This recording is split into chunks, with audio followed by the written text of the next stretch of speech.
Hello everyone, welcome to Scorcher Toys at AnyMoon.com's review of Yamato's 1/15 scale factory color version Garland toy. This toy was released in November 2007 for 16,800 yen, making it the final regular Garland release by Yamato. It comes in a pretty attractive box that looks like a factory showroom. There's a nice flip-top lid to that box, and inside you'll find mostly the same stuff that came with the red Garland toys. There's a Shogo figure. He's got optional hair visor combinations, 2 of those. There is a set of shoulder pads like the ones he wears in the final battle. He's got a gun.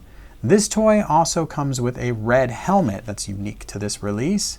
Obviously there's the silver Garland toy, and then underneath this tray you'll find the same instructions that came with all of the previous releases, but this time you also get a sticker sheet, and there's a little instruction leaflet that gives you a few examples of customs you can make with that sticker sheet, and also of course how to use the new helmet. The red Garland, the metallic red Garland, and the factory Garland all come with the same Shogo figure. There's not a lot going on with this figure. He's a purely seated figure. He has articulation that allows his legs to get further apart. He has a knee that kind of comes back like so. No twists, anything there. Same thing at the ankle. You can point the toe down, but that's all you can do. There is a tiny bit of a crunch to the figure. And then moving up, there are shoulders that pivot. There's an elbow joint that lets you come up like so, and then the hands can rotate around and are meant for grasping those handlebars, obviously. The head is a ball joint. There are some optional parts here, so we can go ahead and pop off the head, and then we can remove the collar and put on the collar from the final battle where he decides to wear his shoulder pads. We could put the head back on at this point, and we can also remove the hair, and we can go with his riding around town hair. Or if we're doing the shoulder pads, we might want to go for the look from the end of the movie where he is going all out, and you can see there's just a peg in the back, optional hair, slots right on. Got a little high up there. And there you go. Now you have Shogo from the final battle. So cool gimmicks, not a cool figure by any means.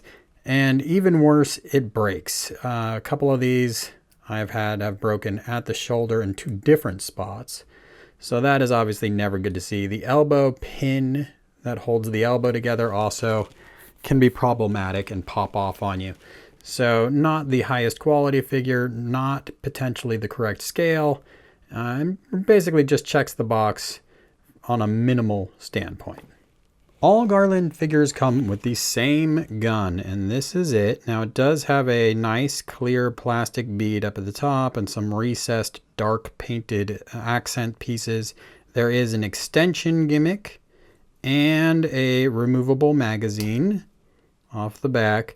Obviously not a whole lot going on with this. Not really sure why you would ever need to do that. And I don't really remember the gun and needing this extension gimmick. What would have been a far cooler gimmick is if this thing could collapse somehow and fit in between the arms in bike mode, which it can't do, which kind of raises the question, like, where does this gun go in bike mode? And that is a question not answered by Yamato. The Shogo figure for the factory version comes with one other optional part. We can take his head off here, his hair back, front face, and there we go. And then we have a helmet we can now use. So we can bring this on. Now the helmet does introduce a new durability problem as well. So we'll take the back of the helmet and we would just pinch it on. Now you want to be careful not to pinch down on the plastic visor. The plastic visor isn't really attached to the red parts of the helmet. It's a separate piece. So as you press down, you can crack it. And that's what's happened there. So there's the figure. One other thing I hadn't pointed out before.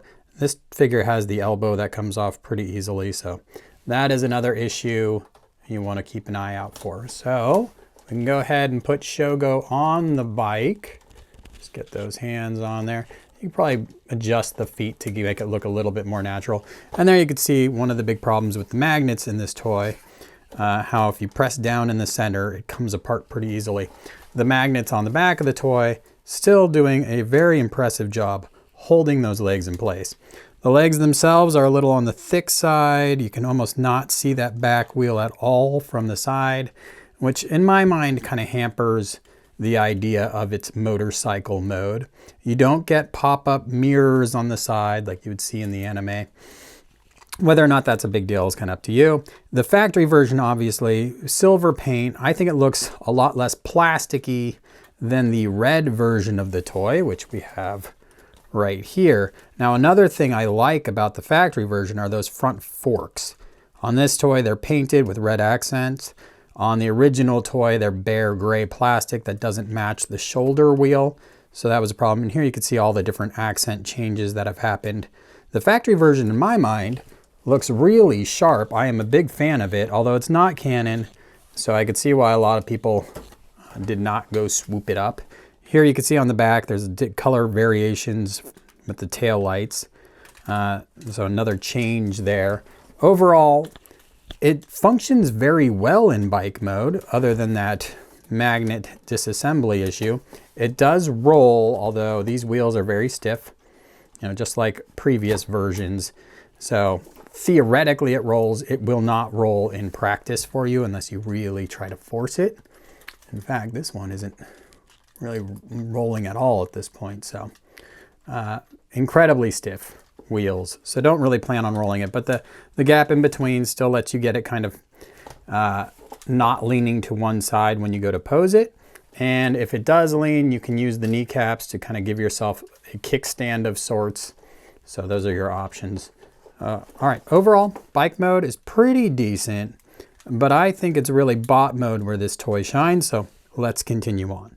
If you've seen some of my previous Yamato Garland reviews, then you know we're at the point where I show you that in bot mode, also known as maneuver slave mode, bike is known as maneuver craft mode, you can keep the driver figure in the seat while you do transformation.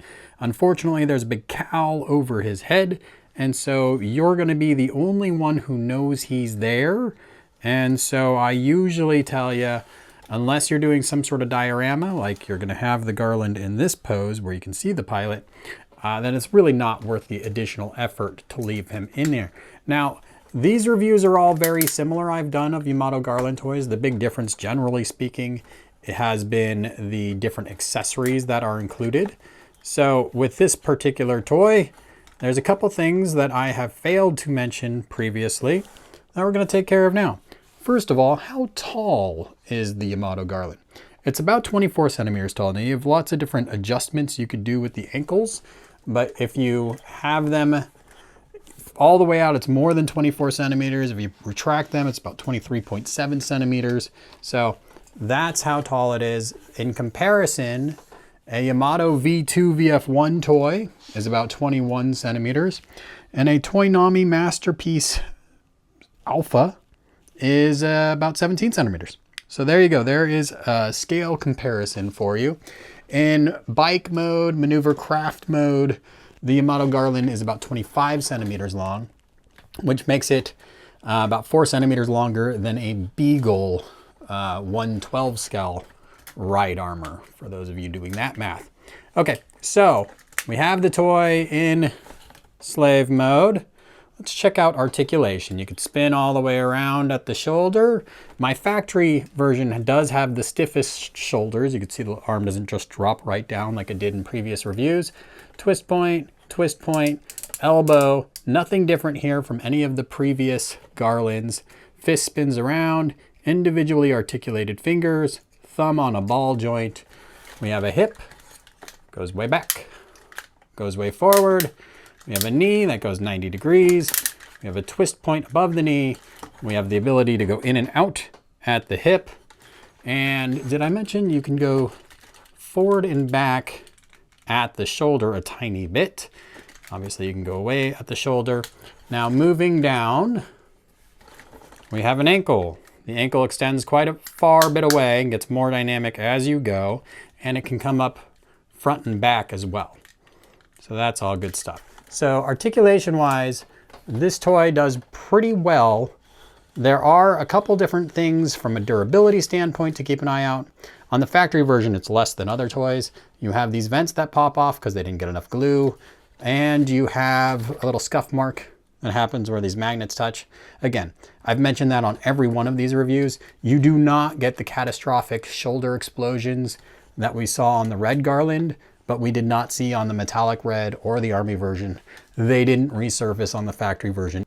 If I didn't care about color and I had one Yamato 1/15 scale Garland toy I was going to own, it would definitely be the factory finish version. This was Yamato's last release, and compared to all of the other Garland toys that I have handled, it is the best. It handles everything a little bit better than the previous version. Now, it might just be luck of the draw. This might just be a really good example, but the fact that I can bring the arm out and I can put the gun in. Now, one complaint about these toys is that this gun does not stay in the hand very well, but here I can put the gun in and it still holds out. It does expose a whole new flaw with these toys, and that is if I bring the arm out, the shoulder will disconnect. So there's not enough strength to point the gun away from the body, except for straight ahead, which, you know, works a little bit, certainly works better than the other Yamato versions I have, where I can't do that at all. I have to just crook at the elbow and then put the gun in. So I appreciate the stiffness of this toy's arms. I appreciate this toy. I think it's fun to own.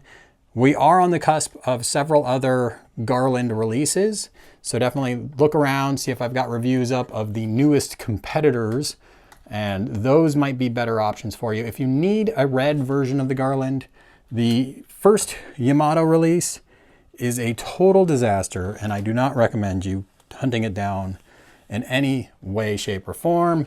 Instead, there is a metallic release of the Yamato 1/15. So if you really want a red Yamato 1/15 scale Garland, hunt down the metallic release. It's much better than the original release. If you don't care about colors, I say go for the factory version. The Army version is also good, but in my experience, the shoulders were tighter on the factory version, and I personally preference silver paint over the brown any day. Although the Army version does come with some extras, definitely check out that review. Check out my whole article on anymoon.com, and as always, thanks for watching.